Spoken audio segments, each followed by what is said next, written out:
Magandang umaga po sa ating lahat.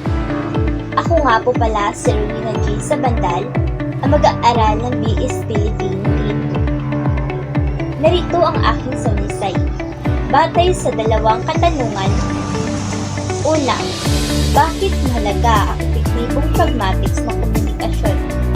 Pangalawa, ang epektibo ng di-verbal na komunikasyon sa pragmatikong usapan.